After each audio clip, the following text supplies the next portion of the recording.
we've got another question here now coming from Kathryn. Hi there, Kathryn. We're buying from a couple who are moving to a new build. The builder at the top has requested a 28-day exchange period, which I understand is standard practice. Mortgage application has been in with the bank for 2 months now, so we've gone beyond the 28 days, and the builder is threatening to pull out of the deal. How realistic is it that the builder will actually pull out? We're desperate for this to go through. Can or should our solicitor get involved and write to the bank and put pressure on them to get the mortgage confirmed because the chain is about to collapse? Okay, so thank you, Kathryn.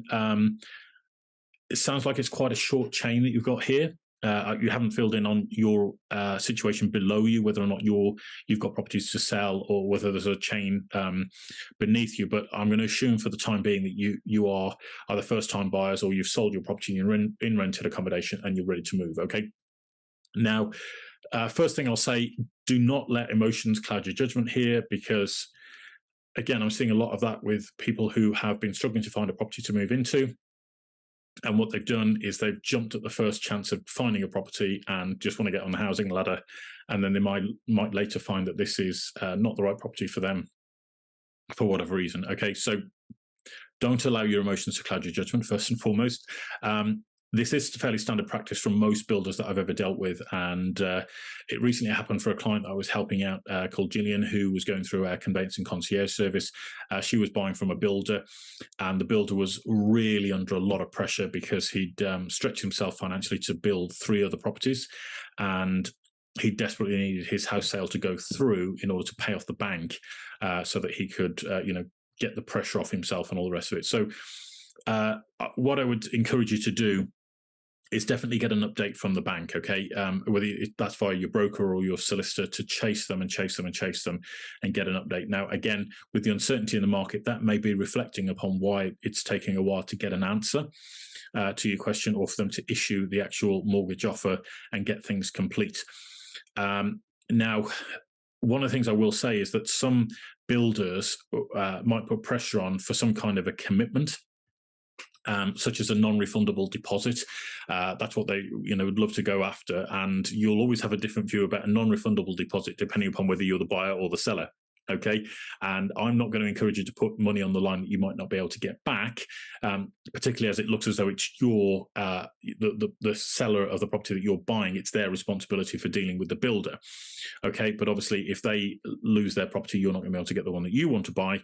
So what the builder might decide to do, and I'm speculating here, of course, but the builder might decide to either put the buyers into a contract race with another set of buyers, or maybe pull out of completely.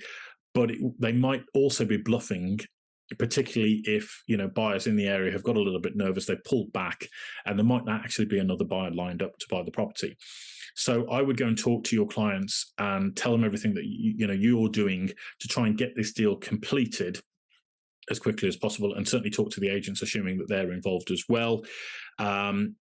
One of the things I would say is if you can demonstrate that you're serious, and I'm sure you are, Kathryn, but what I would say is if you can demonstrate that you're serious by putting all of the ducks in a row, if you like, all of the pieces of the jigsaw in place. So you've got your contract work done, you've got your searches back on the property that you're buying, and you've lodged your deposit with your solicitor in their client account, for example.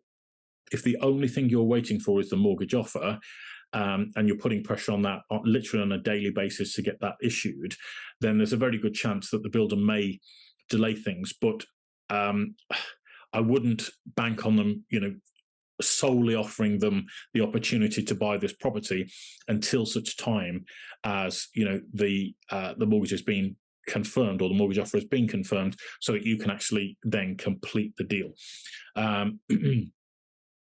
I would show them your commitment, as I say, in terms of getting all of the paperwork done and completed, but I wouldn't then put yourself in a position where you exchange contracts or you pay a non-refundable deposit up the chain, particularly if this offer has not been issued yet, and you've been, how long do you say you've been going on for now? Yeah, 2 months waiting for it to come through. You need to get some clarity from them what's going on. Do you need to apply to somebody else to get a mortgage offer issued? It might just be standard delays. If you talk to the mortgage broker, they might be able to give you some some comfort as to whether or not this is just this particular lender in this particular moment in the marketplace, whether there's better alternatives available, or whether their advice is that you just sit this one out. So I know that's not a great deal of help, Kathryn, but my gut feeling tells me, whether it's right or wrong, but my gut feeling tells me that the builder's probably bluffing, most likely bluffing. They may not have many other buyers or people, putting a lot of interest in. In actual fact, this happened to a friend of my wife's recently. They were looking at buying a new house, and they were on a short list of 5 buyers to buy this house. And the developer was holding out for months and months and months whilst they finished the build. They wouldn't give them a price of what they were prepared to sell it for, okay, until I think it was probably April this year.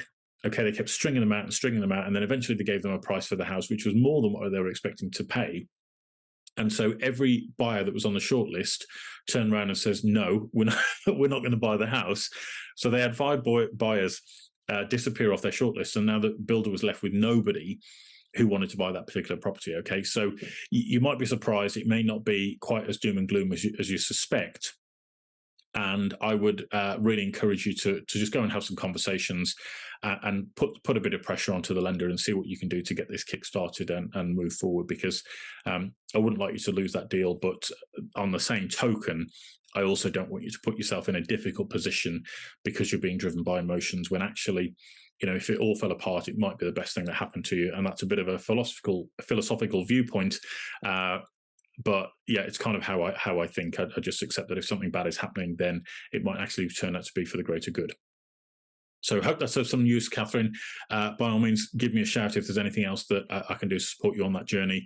I hope it all goes through smoothly. You might find with a little bit of what I call conscious non-resistance, i.e. you let it all go and you accept what the universe is going to deliver to you as fate, you might find that the mortgage offer pops through fairly soon. So things have a strange way of working themselves out.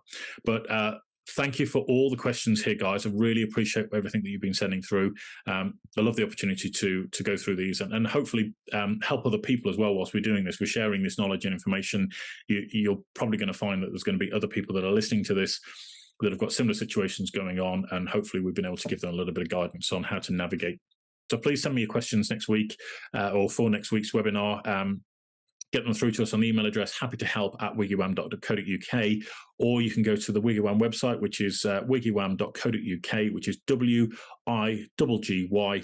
WIGGYWAM.co.uk, and you can find in the sort of weekly Get Your Property Questions Answered webinar. And we're going to post updates on that on the site, and you can drop your questions into there, or you can tweet us at WiggyWam UK on Twitter, and we'll gladly take those questions in as well. So thanks for joining me, guys and girls. Really enjoyed it again this week. Hopefully, as I say, we'll be live next week from the new digs, and it's going to be pretty exciting seeing how we move an entire house and get the office set up in time for that. So wish me luck, and I wish you all an amazing week, guys and girls. Have a great time, and let me know if I can help you in your property journey. All right, see you very soon. Take care, guys. Bye.